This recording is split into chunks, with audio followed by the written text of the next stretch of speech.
예수 사건 오늘 네 번째 시간으로 산상수훈에 대해서 말씀을 나누고자 합니다.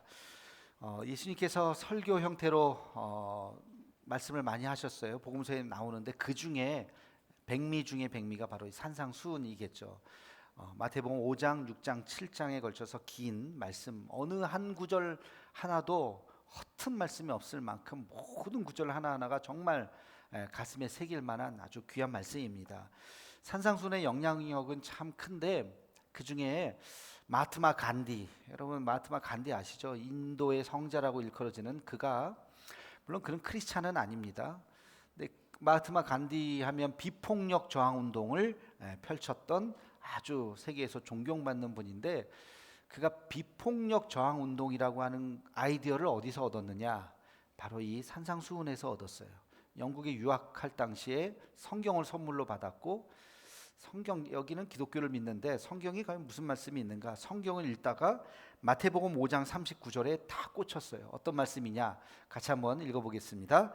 나는 너희에게 이르노니 악한 자를 대적하지 말라. 누구든지 내 오른편 뺨을 치거든 왼편도 돌려대며. 아멘. 우리도 다 읽어봤던 말씀인데 아유 이렇게 어떻게 살아 하고 우리 그냥 무시하고 넘어갔을지 모르지만 간디는 이 말씀에 꽂혀서 그렇지, 악한 자를 대할 때에 오른편을 맞으면 왼편도 돌려대는, 함께 같이 주먹질하면서 때리는 것이 아니라 다른 편뺨을 돌려대는 그 마음. 야, 예수님 이런 마음으로 살아야 되는구나. 여기에서 비폭력 저항 운동이라고 하는 것을 그가 생각해내고 정말 한평생 그렇게 살았죠.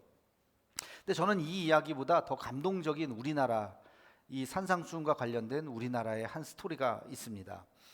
때는 1882년, 우리 조선 말기 굉장히 어려웠던 시절에 그 해에 이모군란이라고 하는 것이 일어났어요.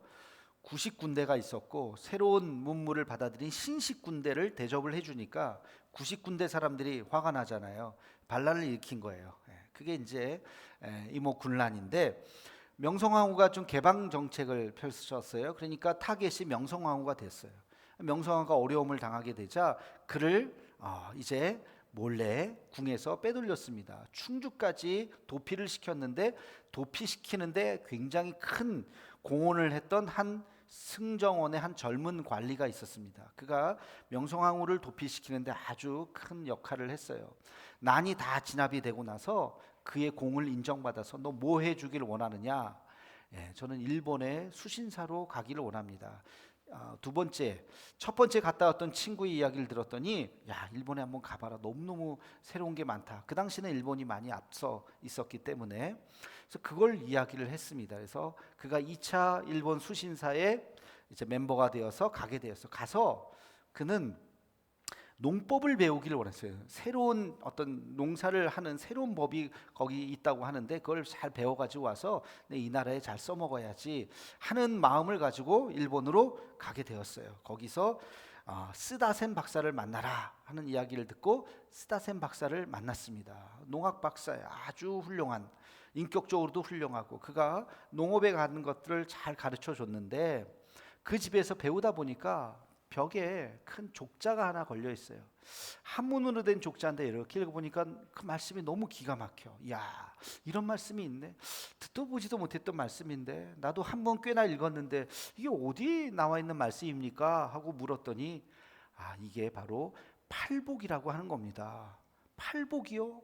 그러면서 이 팔복에 대해서 이야기를 하면서 예수님의 복음을 전했어요. 그 순간 그가 마음이 뜨거워졌습니다. 그리고 스다센 박사가 독실한 크리스찬이었는데 그 젊은이에게 성경, 한문으로 된 성경을 줍니다. 한번 이거 읽어보실래요? 한번 주세요 하면서 일본어로 된 한문으로 된 성경을 그가 맨날 며칠을 읽고 나서 그해 1882년 12월에 처음 예배라고 하는 곳에 초대가 되어서 함께 일본 사람들이 모이는 그 예배에 초청이 되어서 함께 예배를 드립니다.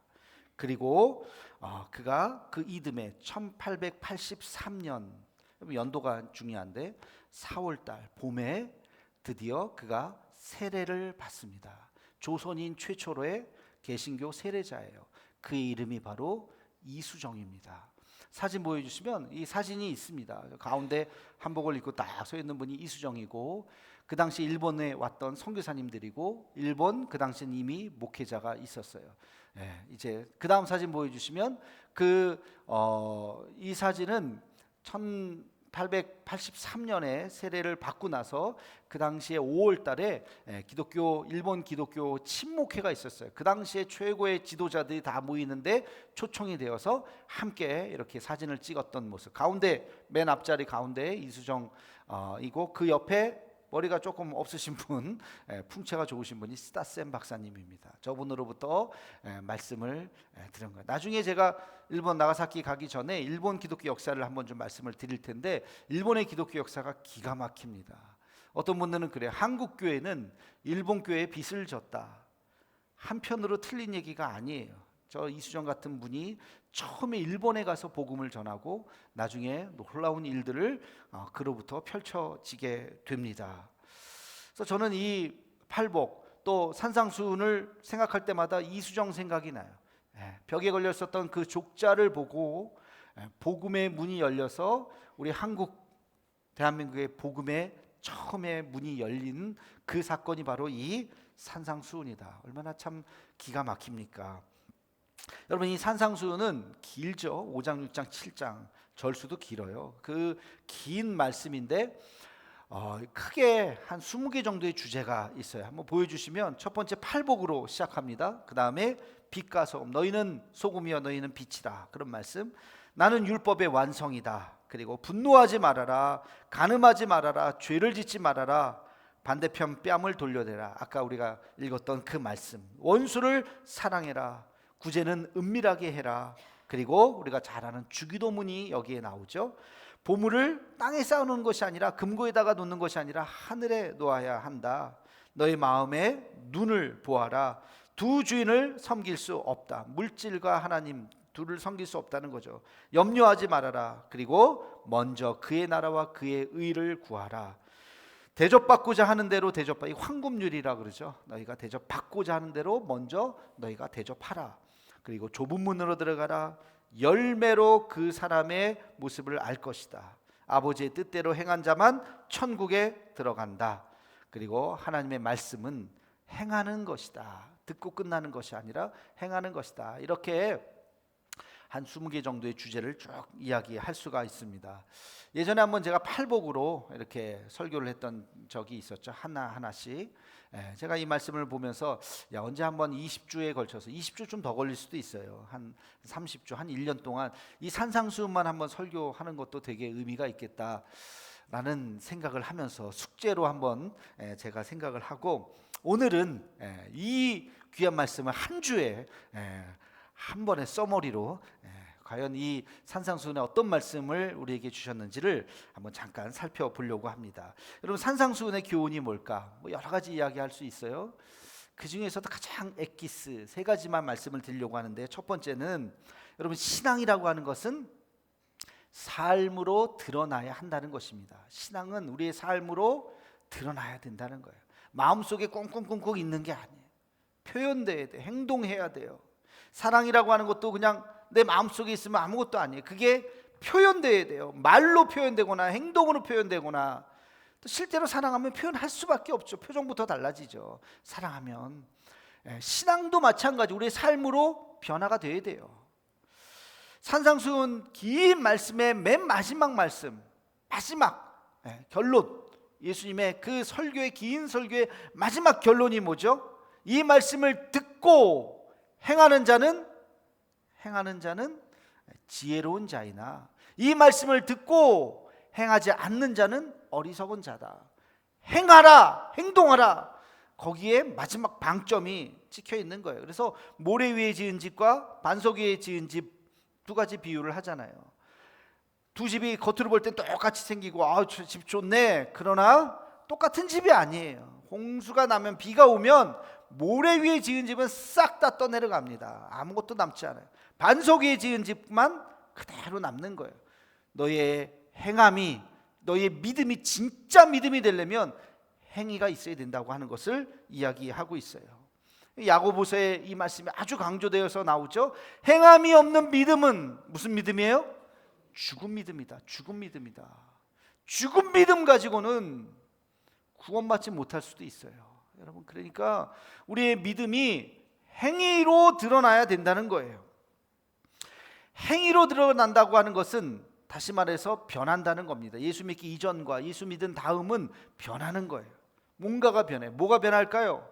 첫 번째는 관심이 달라져요. 관심. 내가 관심을 두고 있는 것이 달라진다고요.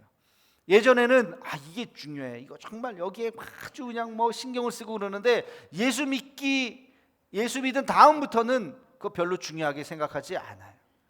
그거 뭐 괜찮아. 반대로 어떤 거에 대해서는 하찮게 생각했는데 굉장히 소중하게 생각해야 됩니다.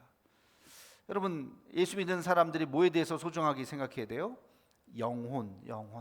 옛날에는 그냥 지나간 사람, 뭐 나랑 관계되지 않는 사람은 그냥 다 무시하고, 돈 없는 사람 무시하고, 약한 사람 무시하고, 뭐 그냥 관심도 없고 그랬는데, 예수 믿고 난 다음에는요 달라 보여야 돼요.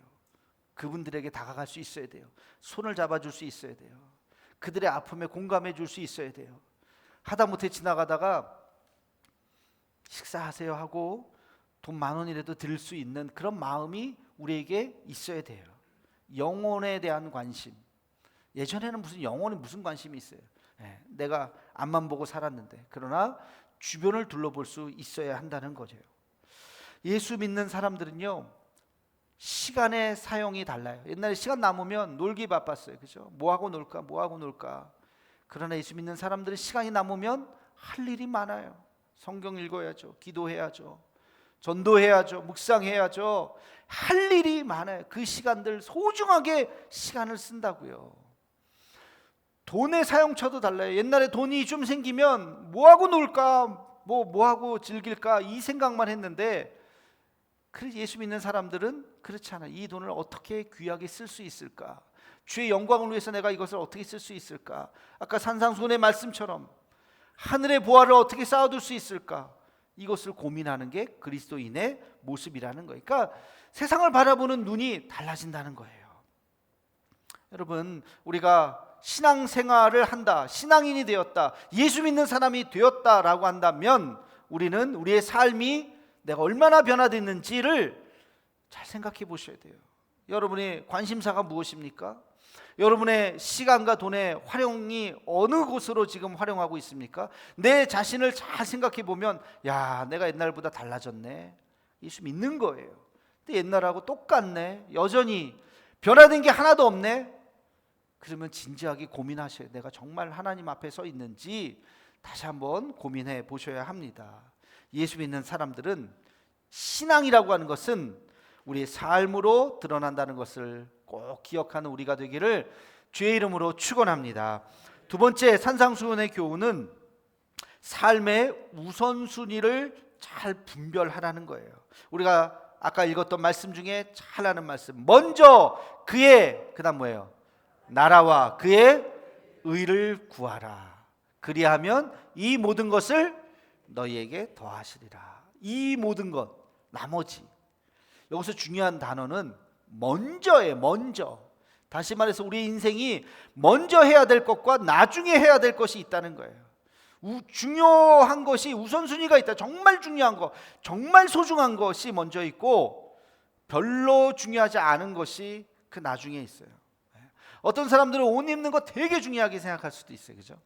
나올 때 그냥 거울 앞에서 이거 입었다가 저거 입었다가 30분 1시간을 막 1시간까지는 아니겠지만 이 옷 입고 저 옷 입고 막 그러면서 대부분의 남자들은 그거 보면 힘들죠. 똑같아 보이니까 아무나 입어. 근데 하여튼 뭐 자기가 생각할 때 중요한 게 뭔가 거기에 에너지를 쏟게 되어 있어요. 돌멩이 유리병에 돌멩이 담는 유명한 이야기가 하나 있습니다. 어느 선생님이 유리병을 하나 가져왔어요. 돌멩이들을 갖다 놨어요. 자, 여기서 이제 내가 돌멩이를 담겠습니다. 큰 돌을 먼저 탁 넣었어요. 큰 돌을 한 3개 들어가니까 꽉 찼어요. 더 들어갈 수 있나요? 네. 작은 돌멩이를 그 사이사이 넣었어요. 쭉 들어갔어요. 더 들어갈 수 있나요? 네. 아주 작은 돌멩이를 또 넣었어요. 쭉 들어가요. 더 들어갈 수 있나요? 네. 그 다음에 모래를 부었어요. 들어가겠죠? 꽉 찼어요. 더 들어갈 수 있나요? 갈려요. 여기서 네 하고 아니요 하고, 이번에는 주전자를 가져와서 물을 들어갈 수 있어요 없어요? 있잖아, 물을 콕 부었어요. 더 들어갈 수 있나요? 이제 꽉 찼어. 자, 이 실험이 말해주는 게 뭘까요? 라고 질문을 하자 아이들이 이야기를 합니다. 여전히 빈 공간이 많이 있다는 겁니다. 짜투리 시간을 잘 활용하려고 하는 겁니다. 모래가 가득해도 물을 넣을 수 있다고 하는 겁니다. 뭐 이런 얘기를 쭉 해요. 틀린 얘기는 아니지만 선생님이 이야기합니다. 이 실험에서 내가 얘기하고자 하는 것은 먼저 큰 돌을 놓지 않으면 작은 돌을 넣을 수 없다는 이야기입니다. 그렇겠죠? 여러분 상상해 보세요. 작은 돌을 먼저 막 놓고 모래를 놓고 그 다음에 마지막에 큰 돌을 넣으면 들어가요? 안 들어가요. 큰 돌을 먼저 넣어야 돼요. 우리 인생도 마찬가지라는 거예요. 여러분, 우리가 100년을 산다고 생각했을 때 남은 날들은 뭐 얼마 안 남았어요. 이제 꺾였어요 다들. 저도 꺾였어요. 얼마까지 살지 많이 꺾였어요 저도. 자, 남은 시간을 봅시다. 남은 시간 속에서 큰 돌이 뭔가, 내게 있어서 큰 돌이 뭔가, 큰 돌을 먼저 넣지 않으면 뭐 자질구레한 거 막 넣다 보면 나중에 진짜 중요한 거 못 넣는다는 거예요. 진짜 중요한 거, 쓸데없는 거, 다 버려도 될 것들만 잔뜩 집어넣고 어느 세월 삶이 끝나버릴 수도 있다는 것입니다. 다시 말해서 삶의 우선순위가 중요한 거예요. 여러분의 삶의 우선순위가 무엇인지를 잘 생각하셔야 돼요. 운동하시는 분들 개인 PT, 뭐 저는 해보지는 않았습니다만 그거 한 사람들 이야기 들어보면 이제 궁금해서 한번 물어봤어요. 그거 뭐 가르쳐줘요? 그거 가르쳐주는 거 별로 없어요. 근데 중요한 거 하나를 가르쳐줘요. 뭐냐면 순서라는 거, 순서. 뭐 하기를 원해요? 저 살 빼기를 원하는데요. 그러면 자, 그러면 배를 이제 이렇게 보고 어디에 살이 있나.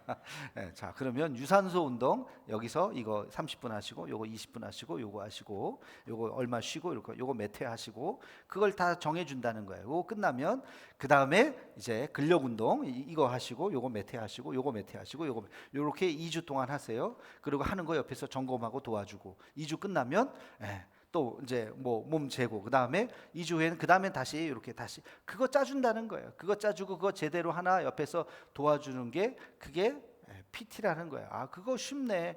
근데 쉽지 않아요. 그 순서, 우선순위를 잘, 그 많은 기구들 중에서 그 중에서 내가 뭘 어떻게 얼마나 해야 되는지를 딱딱딱딱 지정해서 그거를 가르쳐 주는 게 그게 선생님의 역할이죠. 우리 인생도 마찬가지로 뭘 해야 되나, 20대, 10대 때 뭘 해야 되나, 그걸 가르쳐 주는 게 부모님이고 멘토예요.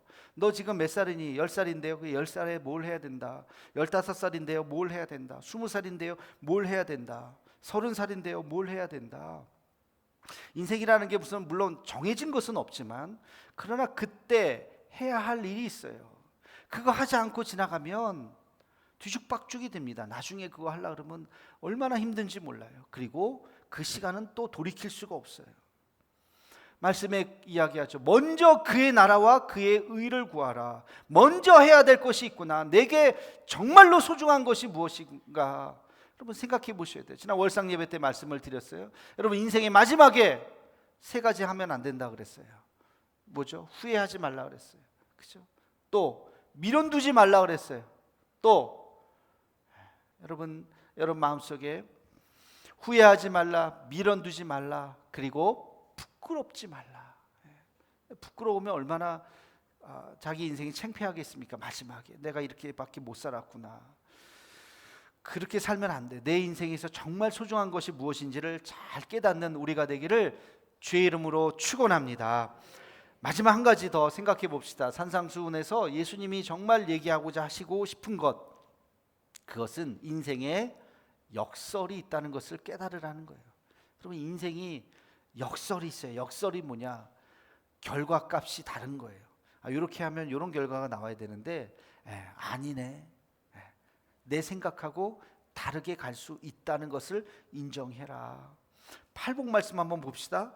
심령이 가난한 자는 복이 있나니. 그게 복이래요. 심령이 부자여야죠. 난 부유하고 그래야죠. 근데 심령이 가난한 자가 복이 있다고 이야기합니다. 그게 어떻게 복인가? 애통하는 자는 복이 있나니. 그럼 애통한 자가 어떻게 복이 있어요? 애통함이 뭡니까? 막 마음이 너무 뭐라고 표현해야 되나, 괴로운 정도가 아니라 정말 절망스러운 거예요. 옛날에 다큐멘터리 영화, 기독교 다큐멘터리 영화 팔복이라고 하는 것이 있어요. 그 중에 두 번째 편인가에 애통하는 자는 복이 있나니 소제목이 있어요. 제가 그걸 한번 봤어요. 애통한 한 사람이 나와요. 선교사님이에요. 선교사님 두 부부가 중앙아시아 카자흐스탄인가 거기 가서 선교하러 갔어요. 젊은 부부가 다 선교하려고 이제 집도 없고 그러면서 계획도 짜고, 그래서 이제 열심히 선교를 이제 준비하고 이제 하려고 그러는데, 한국에서 선교사가 왔다는 소문을 듣고 누가 찾아왔냐면 강도가 찾아온 거예요. 강도가 돈 있을 테니까 돈 내놔 하다가 부인을 찔러서 죽였어요. 그 남편 선교사 마음이 얼마나 억장이 무너지겠습니까? 다 정리하고 한국으로 들어갔어요. 근데 하나님께서 새 마음을 주신 거예요. 다시 가라, 다시 가라. 그 다큐멘터리 영화의 첫 장면이 그가 비행기를 타고 다시 그 중앙아시아 그 나라로 들어갑니다. 비행기 안에서 차창막에서 공항을 쳐다보는 그 장면에서 시작이 돼요. 내가 여기 다시 왔네요. 거기에 내려서 그 옛날 사고가 일어났던 그 집에 가요. 그 흔적, 그 피 이런 게 그대로 남아 있어요. 애통함, 통곡을 하면서 울어요. 부부가 찍은 사진이 옆에 이렇게 있어요. 이게 애통함이에요. 여러분, 그 말로 표현할 수 없는 삶의 그 애통함. 근데 애통한 자는 복이 있다 그래요. 애통함이 무슨 복이야? 의에 줄이고 목마른 자는 복이 있다. 의를 위해서 박해를 받은 자는 복이 있다. 그게 무슨 복이에요? 저주지. 우리는 그렇게 생각하죠. 그러나 주님은 그게 복이다. 여러분, 이게 삶의 역설이라고요. 패러독스라고요. 여러분, 이거를 우리는 잊어서는 안 돼요. 우리의 삶이 내가 계획된 대로, 내가 의도된 대로 결과값이 나오지 않을 가능성도 상당히 나 실패했네, 내 인생 끝났네. 아니요, 실패가 아니라 오히려 그것이 복일 수도 있어요. 여러분, 이 삶의 역설을 여러분 믿으시기를 주의 이름으로 축원합니다. 여러분, 지금 행복하신가? 잘 사는 것 같나요? 삶의 역설을 생각하세요. 아니요, 잘 살지 않을 수도 있어요. 그것이 지금 멸망의 길로 가는 걸지도 몰라요. 성경에 그런 이야기 있잖아요. 나는 부자다, 나는 부유하다, 나는 다 할 수 있다. 그러나 말씀하십니다. 너의 그 가련한 것과 너의 그 가난한 것과 너의 그 눈먼 것을 보지 못하느냐. 자기는 다 이뤘다고 생각하는데 하나님이 볼 때는 그처럼 불쌍한 인생이 없다는 거죠. 이게 삶의 역설이라는 거예요. 아까 그 이수정 이야기를 조금 더 해볼까요? 세례를 받은 이수정이 이제 그 다음에 어떻게 됐느냐? 그 스다센 박사님으로부터 성경 공부를 열심히 배웠어요. 말씀을 읽으니까 너무너무 그 말씀이 귀한 거예요. 그리고 나서 그가 복음서 중에 마가복음을 번역하기 시작했어요. 그리고 1883년에 이제 그 세례를 받고 1883년에 12월 달에 편지를 씁니다. 미국의 선교사님들이 보는 그 영어 잡지가 있어요. 그래서 거기에 이제 짧은 편지를 써요. 나는 조선인으로 세례를 받은 세례자입니다. 조선이란 땅에는 지금 선교사님들이 복음을 전할 사람이 아무도 없습니다. 제발 조선에 와서 복음을 전해 주시기 바랍니다. 간절한 글을 이제 선교사님 통해서 그 선교회 잡지에다가 글을 씁니다. 미국에서 한 선교를 꿈꾸는 한 젊은이가 그 글을 봐요. 내가 아시아로 가서 복음을 전하겠다고 마음 먹었는데 인도로 갈까 중국으로 갈까 고민하고 있었어요. 그 당시는 아시아가 인도 아니면 중국이니까 인도로 갈까 중국으로 갈까 고민하다가 그 잡지의 글을 보면서 조선이라는 나라가 있네. 조선이 어디야? 중국하고 일본 사이에 조그만 나라가 하나 있네. 여기를 가야 되겠다. 사도행전에 보면 마게도냐인들이 와서 우리를 도우라고 바울에게 손짓하는 환상을 보잖아요.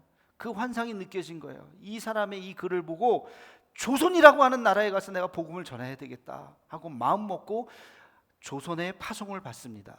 그가 바로 언더우드예요. 언더우드가 다른 나라 가려고 그랬어요. 그의 이수정의 편지를 보고 조선에 오기 직전에 1884년 7월에 파송을 받고 이제 선교 훈련을 하고 1885년 2월에 일본에 먼저 도착을 해요. 조선에 오기 전에. 그리고 이수정을 만나요. 내가 당신의 글을 보고 내가 조선으로 가게 되었습니다. 서로 부둥켜 안고, 이수정이 그동안 마가복음을 한글로 번역을 했어요. 이게 한국 사람들이 쓰는 언어입니다. 내가 마가복음을 미천하지만 번역했습니다라고 한글 번역을 언더우드 아펜젤러에게 줍니다. 언더우드 아펜젤러는 목사 선교사로 처음으로 조선 땅을 밟은 사람이에요. 근데 조선 땅을 처음으로 밟은 사람의 손에 한글 성경이 있었어요. 이게 대한민국 한국 기독교의 역사예요. 얼마나 참 기가 막힌 역사입니까? 그리고 이수정은 2달 동안 일본에 있으면서 언더우드에게 이제 한국의 역사, 문화, 그 당시 얼마나 뭐 정신없는 시대입니까? 그걸 다 가르쳐주고 예법 이런 것까지, 유교 문화 이런 거 다 가르쳐주고, 그래서 언더우드가 우리나라에 와서 선교를 잘할 수 있는 아주 중요한 기초를 이수정이 다 가르쳐준 겁니다. 이수정은 일본에 가서 40개월 동안 있었어요. 3년 조금 넘는 시간 동안. 그러다가 국내 정치가 복잡해서 다시 한국으로 돌아오게 됩니다. 그러나 오자마자 붙잡혀서 처형을 당해요. 정확하게 언제 죽었는지 기록이 없어요. 그러나 붙잡혀서 죽임을 당했다는 것은 사실이에요. 농법을 배우려고 일본에 갔어요. 그러나 농법이 아니라 하나님의 말씀을 배웠고, 비록 40개월이라고 하는 3년 남짓 짧은 세월이었어요. 그러나 그가 이룬 한국교회 역사는 어마어마한 유산을 우리에게 남겨주었다는 것입니다. 여러분, 우리의 인생은 역설로 가득 차 있어요. 열심히 공부하고 열심히 준비하지만 하나님이 우리를 어떻게 쓰실지 몰라요. 내가 이게 참 실패했네, 내가 참 이거 잘못했네. 그러나 아니요, 현재의 고난은 장차 일어날 영광과 비교할 수 없을 만큼 하나님의 방법은 우리의 생각과 다를 수 있는 것입니다. 고린도후서 6장 9절에서 10절 말씀에 보면 이런 말씀이 있어요. 우리 함께 같이 읽겠습니다. 시작. 무명한 자 같으나 유명한 자요, 죽은 자 같으나 보라 우리가 살아있고, 징계를 받는 자 같으나 죽임을 당하지 아니하고, 근심하는 자 같으나 항상 기뻐하고, 가난한 자 같으나 많은 사람을 부유하게 하고, 아무것도 없는 자 같으나 모든 것을 가진 자로다. 아멘. 누가 그렇다는 거예요? 여러분이 그렇다는 거예요. 우리가 그렇다는 거예요. 우리가 무명한 자, 나 알아준 사람 아무도 없네, 이래봤자 뭐 누가 나를 알아주겠어? 아니요, 유명한 자, 하나님이 알아주신다는 거예요. 근심하는 자 같으나, 아니요, 예수가 있기 때문에 우리는 기뻐할 수 있는 줄로 믿습니다. 아무것도 없는 자 같으나 모든 것을 가진 자로다. 여러분, 이것이 우리 예수 믿는 사람들의 자존심 아닙니까? 산상수훈 우리에게 그걸 이야기해주고 있어요. 예수님은 그걸 이야기해주고 있는 거예요. 삶의 역설이 있다. 절망하지 마라. 그 절망이 오히려 너에게는 큰 복이 될 것이다. 여러분, 이 산상수훈의 말씀을, 그 원리를 잊지 말고 우리 신앙생활 하면서 내 삶의 우선순위가 무엇인지, 또 내 삶이 얼만큼 우리의 삶에서 내 주변 사람들에게 예수를 드러내면서 살고 있는지, 우리 인생의 역설이 무엇인지를 깨닫고 살아가는 우리 모두가 되기를 주님의 이름으로 축원합니다. 기도하겠습니다. 거룩하신 주님, 예수님께서 주신 귀한 산상수훈의 말씀을 다시 한번 가슴에 새깁니다. 하나님의 말씀 귀로만 듣고 흘리는 것이 아니라 우리의 삶으로 실천하게 하여 주옵시고, 우리의 삶의 소중한 것이 무엇인지 잊지 않는 우리 모두가 되게 하여 주옵소서. 예수님의 이름으로 기도하옵나이다. 아멘.